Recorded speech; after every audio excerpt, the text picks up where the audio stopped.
대선과 지방선거 연패한 더불어민주당 후폭풍에 시달리고 있습니다. 국민의힘은 2년 뒤에 총선을 대비해서 공천 혁신 작업을 시작했습니다. 오늘 전국 분석하기 위해서 두 분을 초대했습니다. 장성철 대구 가톨릭대 특임교수, 유용화 한국외대 초빙교수 나와 있습니다. 두 분 어서 오십시오. 네, 안녕하십니까? 안녕하십니까? 네. 자, 지방선거 이후에 두 분은 이제 처음 뵌 거니까 우선 그 선거 결과에 대해서 어떻게 해석하셨는지 총평부터 먼저 짧게 잠깐 듣겠습니다. 장 교수님. 민주당의 완패다라고 볼 수밖에 없고요. 네. 두 가지 이유 때문이다라고 말씀드립니다. 네. 구도가 안 좋았습니다. 정당 지지율 그리고 대통령에 대한 긍정 지지율이 높았어요. 그러한 상황에서 민주당이 이길 수 있다라고 생각하는 것은 좀 무리였다라고 보여지고요. 네. 또 하나의 원인은 민주당의 지도층의 분열, 갈등, 혼란 때문이었습니다. 네. 기본적으로 송영길 대표가 서울시장에 출마하느냐 마느냐를 갖고 20일 동안 출마한다, 안 한다, 경선한다, 외부에서 영입한다, 아니면 컷오프한다 이런 식으로 지도부가 상당히 혼란스러워했었고요. 네. 박지원 비대위원장과 윤호중 비대위원장 및 다른 지도부와 갈등이 심해졌어요. 네. 그래가지고 한동안 선거 막판에 여러 가지 지도부가 분열됐고 갈등 혼란된 상황이 국민 앞에 낱낱이 그냥 드러났습니다. 네. 네. 그런 상황에서 지도층이 분열되어 있고 지지층이 분열되어 있는 상황에서 민주당이 이길 수 있다라고 보는 것은 무리였다라고 보여집니다. 네. 유용화 교수님 어떻게 보셨습니까? 그러니까 윤석열 정부 취임 23일 만에 네. 치러진 선거인데 네. 역대 어느 대통령 취임 이후의 상황으로 봤을 때는 상대적으로 민주당한테 이렇게 나쁘지 않은 환경이 주어졌던 게 사실입니다. 네. 윤석열 대통령 지지율이 50%에서 왔다 갔다 하는 정도 수준이었기 때문에 네. 민주당이 좀 제대로 했다면은 더 좋은 성적을 이룰 수 있었는데 지금 장 교수께서 말씀하신 대로 민주당 지도부가 제대로 된 입장을 취하지 못하고 더 중요한 것은 지난번 보궐선거, 네. 그다음에 대선 이후에 민주당을 지지했던 사람들이 민주당이 확실하게 정체성을 갖고 개혁을 하고 네. 그 많은 의석수를 갖고 국회 권력을 통해 갖고 네.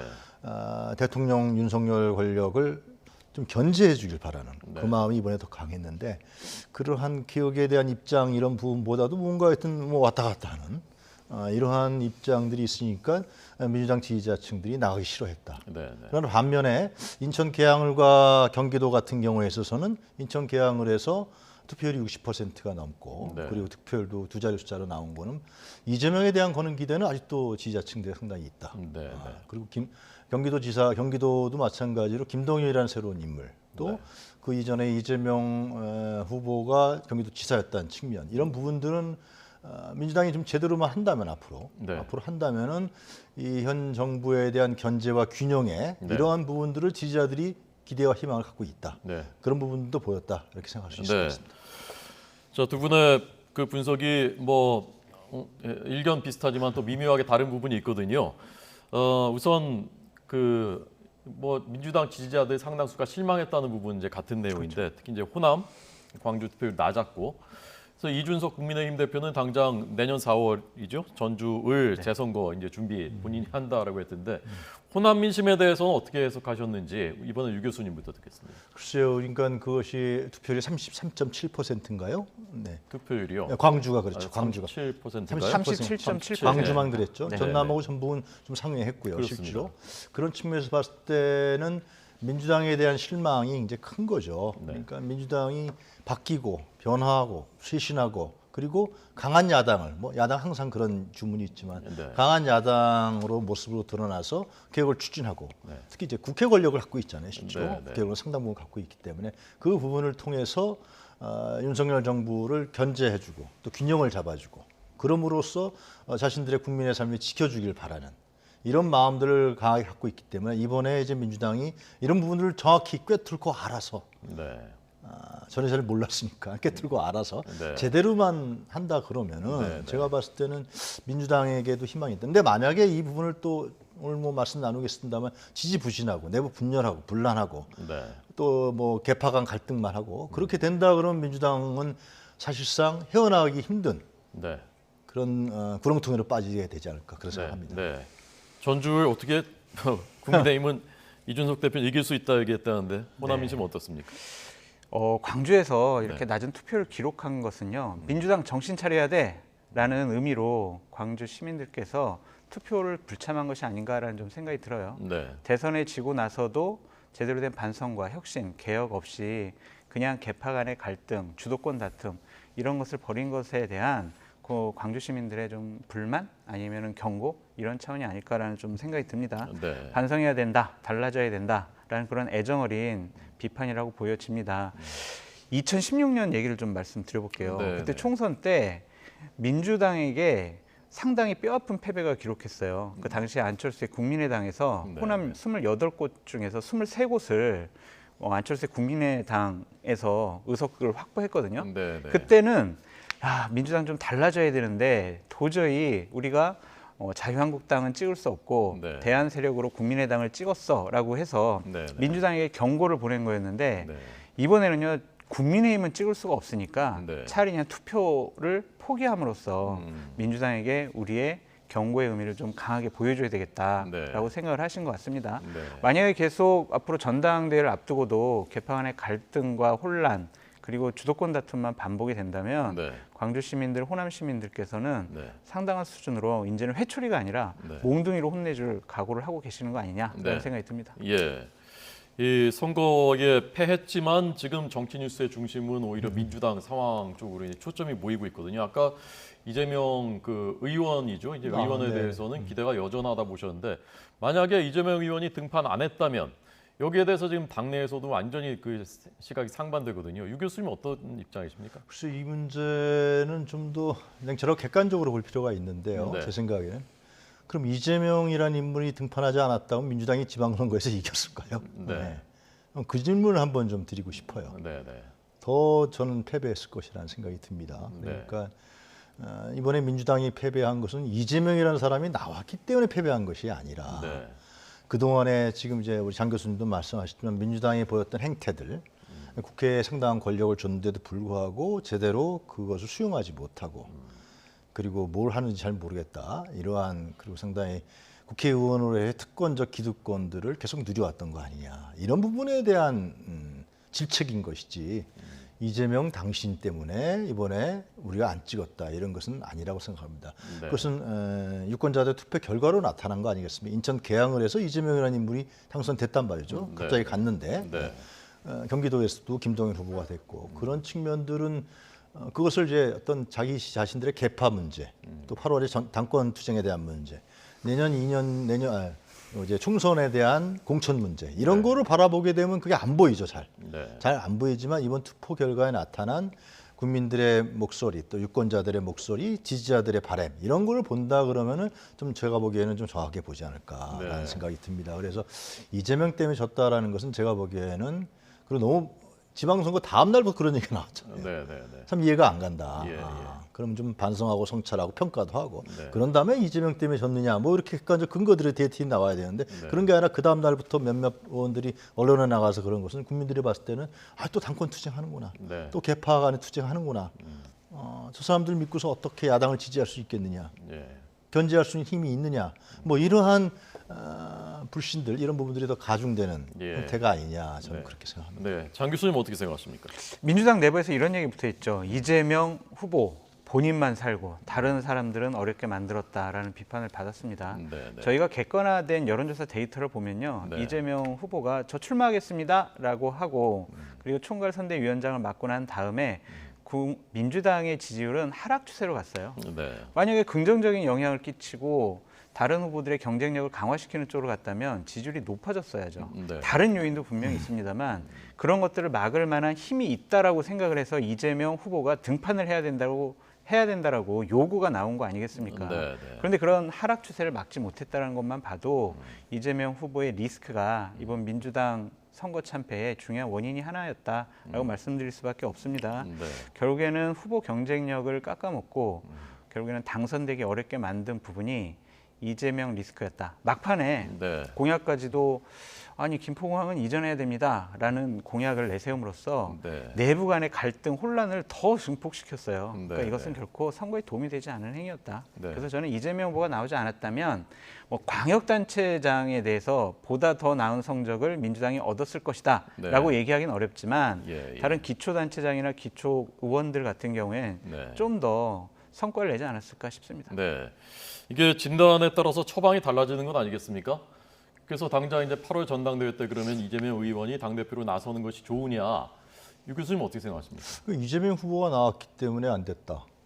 그러면 이재명 후보가 나오기 전과 후를 여론조사, 뭐 여론조사가 이번에 틀렸지만 인천 계양으로 완전히 틀렸죠. 네. 그래도 하여튼 기존의 여론조사를 갖고 우리가 판단해 봐도 그 이전과 이렇게 하향세가 있었느냐. 물론 이재명 후보가 나왔는데 막 상승하고 말이죠. 바람도 불고 막 그런 거 기대했었겠죠. 그건 안 불었던 것이 사실인 거죠. 네, 네. 그러한 것은 인정할 수 있고 우리가 객관적으로 지적할 수 있지만 이재명 후보가 나왔는데 그래서 다 떨어졌다. 지지율이. 네. 그것은 제가 보기에는 기존의 여론조사 데이터로도 좀 납득하기 어려운 점이 아니냐라는 네. 생각이 듭니다. 근데 제가 다시 이제 강조드리려고 하는 부분은 뭐냐면은 그러면 이재명이 안 나왔다 그러면은 네. 안 나왔다 그러면 인천 계양을에 누가 나갔겠죠. 네. 네. 과연 당선이 됐겠느냐라는 문제. 네. 왜냐하면 인천 같은 경우 분포를 보면은 대부분 다 지역이 지고 인천 계양 같은 경우는 이겼거든요. 네, 거의 네. 기초 의원들 다 이겼어요, 실제로.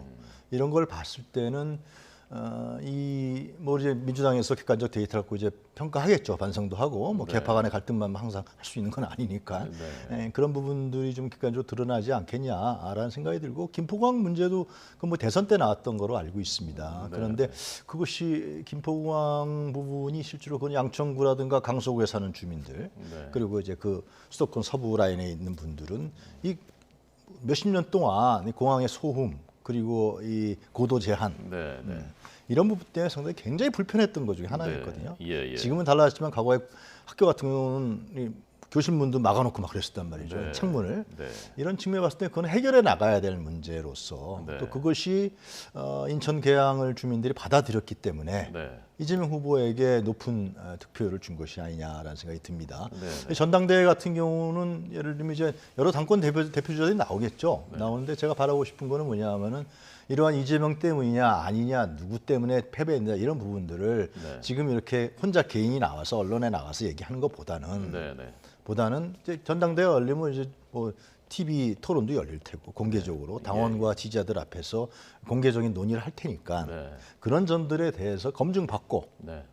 이재명 후보가 대표로 나오면 대표 자질이 있는지 네. 평가하고 그렇게 하면은 민주당이 다시 좀 출발할 수 있는 뭐 다른 더 훌륭한 사람이 대표가 될 수도 있는 거니까요. 네, 예를 네. 든다면은 그런 식의 좀 건강하고 생산적인 예. 당내 토론 문화를 통해서 당 대표를 뽑는 네. 당원들에 의해서 선출하는 그런 방향으로 좀 잡아 나가는 것이 좋지 않겠냐라는 생각이 듭니다. 네. 장 교수님 말씀 듣기 전에 그러면 유 교수님께 조금 전 저희가 이제 그래픽으로 손혜원 전 의원이 이낙연 대표가 책임 있는 것 아니냐 선거 패배에 여기에 대해서 어떻게 생각하십니까? 그러니까 민주당이 이제 정세균 전 총리는 지금 노무현 재단장 이사장으로 가셨기 때문에 정치를 일선에서 접으신 것 같고 네. 이낙연 전 대표는 아직 뭐 그런 얘기는 아닌 것 같아요. 근데 이제 민주당의 대권 주자가 지금 뭐 이재명, 이낙연 정도 수준 아니겠습니까? 네, 근데 네. 그런 대권 주자에 대해서는 좀 소중히 할 필요가 있다. 네. 그러니까 이 대통령 중심제 국가에서 대권 주자가 없는 당은 사실상 사상 누각이 되거든요. 네, 네. 그런 측면에서 민주당의 의원들이라든가 당직자들이 말을 좀 경솔하게 하지는 말아야 된다라는 생각이 듭니다. 근데 이제 네. 이낙연 전 대표도 제가 봤을 때 물론 다른 생각이 여러 가지 갖고 계시겠지만 네. 그러나 좀 그 선거 다음 날 자기 자신이 얘기했던 건 좀 뭔가 좀 조급하셨던 거 아니냐는 생각이 네, 들어요. 네. 뭐 이낙연 개라고 하는 이낙연과 친한 의원들이 좀 얘기를 하고 본인은 뭐 미국 가기 전날 정도 수준에서 자기 소외 정도를 얘기하는 것이 옳았을 텐데 네, 네. 그 뭐 굉장히 그 글을 썼단 말이죠. 네. 그래서 마치 간접적으로 이재명이라는 사람을 공격하는 네. 정치식 공세를 하는 측면이 있었는데 그렇게 되면은 지금 민주당의 분열이라든가 네. 이런 분란 이런 부분들을 가속화시키는 결과가 되지 않겠느냐. 네. 다행히 이재명이라는 인물은 좀 반응을 안 하고 있기 때문에 다음 주에도 네. 저는 이재명과 친한 의원들은 그렇게 반응을 좀 안 했으면 좋겠어요. 네. 안 하고 좀 있다가 정리하고 예. 전당대회 때 당원들에게 심판받는 네. 그런 형태로 갔으면 좋겠다는 생각이 듭니다. 네. 장 교수님 어떻게 생각하십니까? 두 가지 나눠서 말씀드릴게요. 네. 전당대회 출마를 하려고 하는 이재명 의원 때문에 민주당은 상당히 분란에 휩싸일 수밖에 없습니다. 네. 이재명 후보의 리스크가 지방선거를 휩싸이게 만들었다면 이제는 이재명 리스크가 민주당 리스크화 됐다라고 말씀드릴 수밖에 없어요. 네. 이제 당은 친 이재명과 반 이재명으로 개판의 싸움이 아주 극명해질 겁니다. 왜냐하면 8월달 전당대회 때 당 대표직을 맡으면 2024년 총선에 공천을 할 수가 있어요. 네. 공천권이 있습니다. 네. 네. 의원들은 거기에 목을 맬 수밖에 그게 없어요. 제일 중요하죠. 그렇죠. 민주당을 살릴래? 아니면은 너가 살을래? 그러면은요 의원들은 네. 내가 살겠습니다. 예. 내가 살려면 내가 미는 개파의 수장이 당 대표가 돼야 된다라고 생각할 수밖에 없습니다. 이재명 후보가 만약에 전당대회 출마한다고 결심을 하면 네, 네. 당의 혁신과 개혁은 물 건너가고 네. 개파 간의 주도권 다툼이 민주당을 더 어렵게 할 것이다라고 네. 말씀을 드리고요. 예. 손혜원 의원 같은 경우에는 이재명 의원의 편을 든 것이죠. 이재명 의원이 총괄선대위원장이었습니다. 네. 네. 지방선거 진 것은 총괄선대위원장 탓이지 아무런 역할도 하지 않은 어떻게 이낙연 전 국무총리의 탓입니까? 예. 이것은 편 들어준 거에 불과한 것이다라고 말씀드립니다. 네. 이재명 의원이 8월 전당대회 그래서 나올 것 같습니까? 현 시점에서는 나올 것 같아요. 왜냐하면 본인 로드맵을 그렇게 잡았거든요. 나 네, 배지 네. 달고 당대표 돼서 2024년 공천권을 행사하고 그것을 기반으로 2027년에 대선에 출마할 거야라는 정책인 로드맵이 있잖아요. 네. 네. 그런 로드맵을 현재 나 때문에 지방선거가 졌으니까 내가 이번에 전당대회 때 안 나가야지라고 생각하지는 않을 것 같고요. 오히려 더 강하게 나갈 것 같습니다. 네. 제가 제대로 된 개혁된 혁신된 그런 민주당을 만들겠습니다라는 명분을 내세워서 네. 본인 당권을 차지하려고 할 가능성이 높다라고 네. 말씀드립니다. 네. 앞서 유 교수님 대권 주자들은 당의 소중한 자산이다 말씀하셨는데 이제 김동연 그 지사가 이제 크게 부상하지 않았습니까? 그리고 라디오 인터뷰를 통해서는 당이 좀 발목을 잡은 측면이 있다라는 말씀하셨는데 김동연 지사의 향후의 행보 그리고 이 당이 발목을 잡았다 이 발언에 대해서 어떻게 해석하십니까? 저는 김동연 신 지사가 네. 그렇게 중앙 정치에 관여하지는 않을 거라고 보여집니다. 네. 경기도 지사이기 때문에 그리고 경기도에서 자기 자신이 성과를 좀 상당히 내야 네. 전임 지사 이상의 성과를 내야만 자기의 정치적 입지가 올라가겠죠. 네, 네. 그리고 뭐 중앙 정치에 크게 관여할 만한 사건이나 케이스도 많을 것 같지는 않고요. 물론 독자적으로 이제 어떻게 할지 모르겠습니다만. 네, 네. 한다 그러면 이제 뭐 윤석열 정부하고의 대립각 정도 수준이겠죠. 그렇기 때문에 뭐 김동연 지사가 예를 들면 차기 대권 후보라고 벌써 이제 일각에서 얘기하는 민주당 의원들도 있고 그런 것 같은데, 네, 네. 근데 그런 부분들은 김 지사가 4년의 도정을 어떻게 해나가느냐, 네. 그게 더 중요한 측면이 있다고 생각이 들고요. 민주당 입장에 봤을 때는 김동연이라는 인물이 부각된다면 뭐 더 많은 후보군이 생기니까 결코 나쁘지 않겠죠. 네, 그냥 정치적 경쟁이 이루어지니까 예. 그런 생각이 들고 그 민주당 전당대회에 대해서 잠깐 더 말씀을 드리면은 그러니까 우리는 이런 생각을 해야 됩니다. 그러니까 국민의힘의 이준석이라는 인물이 당대표 됐을 때 한번 기억해 보시면 네, 네. 뭐 이준석이라는 인물이 그 당시에 무슨 개파가 있었습니까? 계보가 있었습니까? 네. 당원들에 의해서 새로운 젊은 당대표를 그때 뽑았던 거 아닙니까? 네. 대선 전에. 그렇게 정치 흐름이 바뀌고 있는 겁니다. 예. 기존의 당대표 선출이라고 그러면 자기 계보, 라인, 조직 이런 거 뭐 대의원 동원해갖고 당대표를 했던 시절이 많았죠. 네. 그런데 이제는 그것이 바뀌고 있다. 예. 당원들에 의해서 지지자들에 의해서 당대표의 선출권이 상당군 넘어가고 있다. 네. 저는 이번 민주당 전당대회도 그렇게 될 거라고 생각합니다. 네. 물론 구성이 조금 뭐 대의원이 40%가 된다 그래서 예. 뭐 그런 부분도 좀 바꿔야 되는 거 아니야라고 주장하는 사람도 있는 것 같은데요. 네, 내부에서 민주당 전당대회도 마찬가지로 누가 당원들의 지지를 많이 받느냐. 네. 그리고 지금 민주당 요구하는 것은 누구나 다 대부분 개혁하고 쇄신하고 변화하려는 거 아니겠습니까? 네. 네. 근데 그것이 뭐 이재명파다 반 이재명파다 이런 건 이제 개파 간에 그들 위에 사람들끼리 얘기인 것이고 네. 자신들의 권력에 대한 예. 과연 그런 개혁과 쇄신과 변화를 할 수 있는 인물이 누구냐? 뭐 이재명보다 더 강하고 현실적이고 그리고 실용적인 개혁을 할 수 있는 야당으로서 할 수 있는 인물이 나온다 그러면 표 향배가 갈릴 수 있는 것이다. 네. 그런 측면을 봤을 때 이제 이재명 의원이 어떤 입장을 표현할지는 모르겠습니다만 현재로 봤을 때는 이제 많은 당원들이 요구하고 있는 거 네. 그건 사실인 것 같습니다. 예. 저는. 자, 민주당 얘기 여기까지 하겠습니다. 이제 7분 정도 남았거든요. 저희가 이제 선거 전 같으면 양적인 균형을 맞출 텐데 오늘은 이제 선거 끝났고 민주당 쪽에 관심이 좀 더 있기 때문에 얘기 길게 했고요. 국민의힘은 이준석 대표는 본인 임기까지 채울 것이라는 그 언급을 했습니다. 내년 6월까지죠. 임기가. 다른 주자들은 또 어떨지도 궁금하고요. 국민의힘은 어떻게 흘러갈 것이라고 보십니까? 기본적으로 변수가 하나 있어요. 네. 그러니까 이준석 대표를 징계하기 위한 윤리위원회가 6월 말로 지금 연기되어 있습니다. 잡혀 있습니다. 네, 네. 그때 윤리위가 어떻게 결정하느냐에 따라서 국민의힘도 조기 전당대회가 열리느냐 아니면 내년도에 정기 전당대회가 열리느냐 네. 그 기로에 서 있어 보여요. 네. 그래서 앞으로 한 달 동안 국민의힘 내부에서 상당히 여러 가지 혼란스러운 일들이 벌어질 수가 있을 것 같아요. 이준석 당대표의 거취 문제와 관련해서 그래서 좀 눈여겨볼 필요가 있을 것 같고요. 만약에 뭐 조기 전당대회를 해서 민주당처럼 8월 달에 전당대회를 한다면 네. 지금 뭐 준비하고 있는 안철수, 김기현 뭐 이런 분들이 당대표 출마하려고 할 텐데 네. 결국에는 대통령이 누구를 원하느냐 그리고 윤핵관들이 누구를 밀어주느냐 네. 그것에 따라서 달라질 수 있겠지만 예. 저는 조기 전당대회는 이것은 좀 잘못됐다라고 보여져요. 이준석 대표는 정치사에서 큰 역할을 했습니다. 네. 길이 남는 역사적인 일들을 많이 했죠. 예를 들면은 대통령 선거와 지방 선거를 한꺼번에 이긴 그런 당 대표는 지금까지 정당 역사상 처음 있는 일이거든요. 네, 네. 그리고 이준석 대표 때문에 20, 30대 젊은 층들이 국민의힘에게 눈길을 돌리기 시작을 했고 지지를 표하기 시작을 했습니다. 네. 만약 이준석 대표에 대해서 다른 외부의 압력에 의해서 조기에 좀 쫓아내려는 모습을 보이게 되면 아마 많은 국민들과 젊은 층에서 다시는 국민의힘에 대해서 눈길을 주지 않을 거예요. 그래서 이러한 부분들은 좀 합리적으로 해결이 돼야 된다. 네. 이준석 대표라는 보수 우파 진영의 놀라운 정치인을 주위에서 잘 키워줘야지 경쟁자니까 없애버려야 돼. 이런 식의 생각을 하는 것은 옳지 못하다. 네. 자칫 잘못하면 이준석 대표 잡으려다가 보수 우파 진영이 괴멸될 수 있다라고 말씀드립니다. 네. 작년 6월에 전당대회 선출됐기 때문에 임기는 내년 6월까지로 돼 있고 지금 이제 우크라이나 방문 출국을 했고요.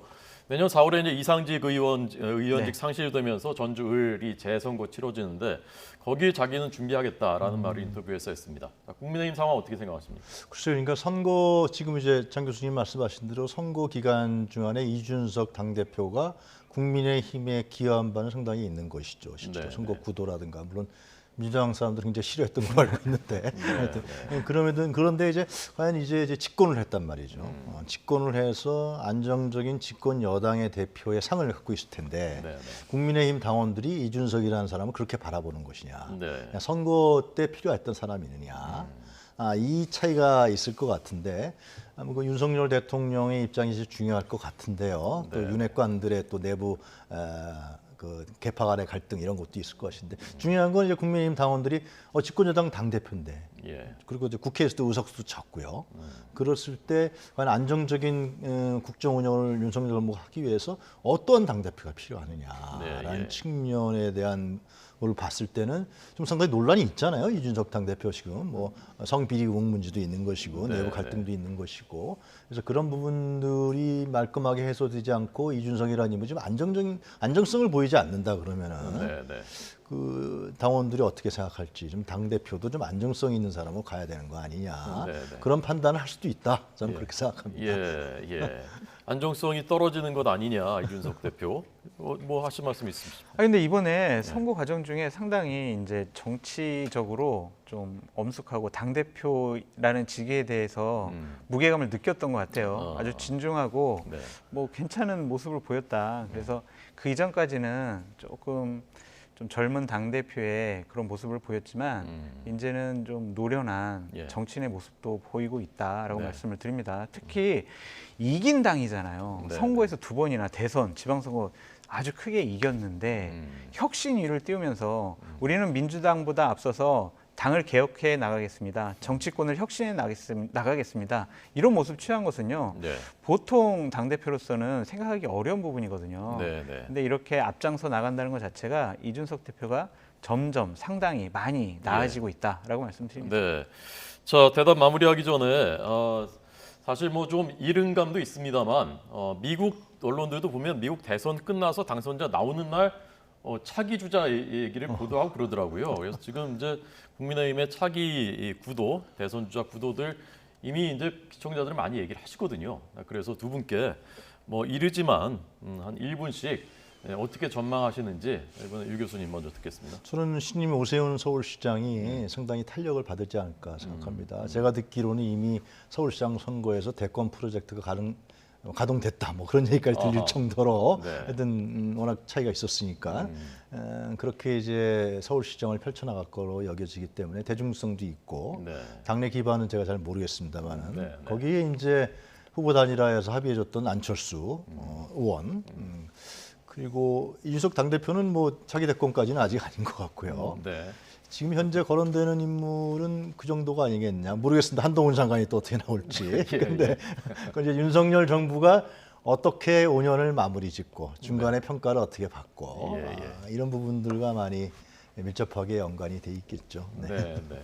장 교수님. 민주당은 대권 후보가 거의 없어 보여요. 이재명, 뭐 김동연 경기도지사 이 두 분 정도밖에 없어 보이는데 국민의힘은 대권 후보군이 풍부해졌다라는 게 아주 네. 큰 장점인 것 같습니다. 네. 뭐 안철수, 오세훈, 원희룡, 홍준표, 이준석 대표, 또 한동훈 법무부 장관도 기회가 열려 있는 거 아니겠습니까? 네. 이런 분들이 경쟁을 통해서 시너지 효과를 발생시킨다면 국민들의 눈과 귀를 국민의힘의 후보들로 잡아둘 수가 있거든요.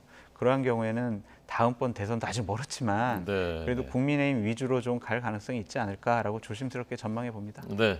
오늘 장성철 대구 가톨릭대 특임 교수님, 유용화 한국외대 초빙 교수님 두 분의 날카로운 분석 잘 들었습니다. 감사합니다.